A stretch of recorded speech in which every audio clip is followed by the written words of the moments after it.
Livro de Jó, capítulo 1. Existe uma pergunta que todo ser humano já fez alguma vez.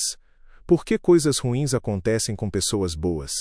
A Bíblia inteira dedicou um livro para responder essa pergunta.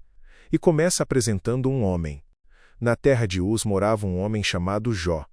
E o texto não começa com a sua riqueza. Começa com o seu caráter. Ele era bom e honesto, temia a Deus e procurava não fazer nada que fosse errado. 4 qualidades, 4 pilares de uma vida íntegra. E então vem a riqueza: 7.000 ovelhas, 3.000 camelos, 1.000 bois, 500 jumentas, uma grande quantidade de servos. Enfim, Jó era o homem mais rico de todo o Oriente. Mas antes de dizer que era rico, a Bíblia disse que era bom. Porque aos olhos de Deus, o que você é sempre vem antes do que você tem. Jó tinha 10 filhos, 7 homens e 3 mulheres. E eles viviam bem. Davam banquetes, se visitavam, celebravam juntos. Mas Jó não dormia tranquilo depois de cada rodada de festas.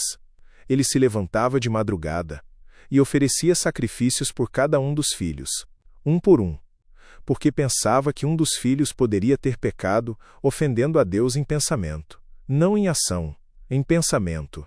Esse era Jó, um pai que intercedia pelos filhos até pelo pecado que eles talvez nem tivessem cometido. Um homem cuja fé era ativa, constante e silenciosa. E então a cena muda completamente. Do campo de Uz para os céus. Os servidores celestiais se apresentaram diante de Deus, e no meio deles veio também Satanás. O Senhor perguntou: "De onde você vem vindo?" "Estive dando uma volta pela terra, passeando por aqui e por ali." E então Deus fez algo surpreendente. Ele mesmo trouxe o nome de Jó à conversa. "Você notou o meu servo Jó? No mundo inteiro não há ninguém tão bom e honesto como ele." Deus apresentou Jó com orgulho. Mas Satanás tinha uma resposta pronta. "Será que não é por interesse próprio que Jó te teme? Tu o protegeste, abençoaste, prosperaste. Mas tira tudo, e verás que ele te amaldiçoará." Um desafio direto. A fé de Jó. A bondade de Deus. E Deus respondeu ao desafio, não com uma defesa longa, não com uma explicação, com uma permissão. "Pois bem, faça o que quiser com tudo o que Jó tem, mas não faça nenhum mal a ele mesmo." Deus confiou em Jó. Mas Jó não sabia disso. Jó nunca leria esse capítulo. Nunca veria a cena dos céus. Nunca saberia que era o centro de uma batalha invisível. Ele só sentiria o que viesse a seguir. E então começou. Jó estava em casa quando chegou o primeiro mensageiro. Os sabeus atacaram. Levaram os bois e as jumentas. Mataram os servos. Só eu escapei. Enquanto esse ainda falava, chegou o segundo. Raios caíram do céu. Mataram todas as ovelhas e os pastores. Só eu escapei. Enquanto esse ainda falava, chegou o terceiro. Caldeus levaram os camelos. Mataram os servos. Só eu escapei. Enquanto esse ainda falava, chegou o quarto. E este trouxe a pior notícia de todas. Seus filhos e suas filhas estavam num banquete. Um vento forte veio do deserto. A casa caiu. Todos morreram. Só eu escapei. 4 mensageiros. 4 golpes.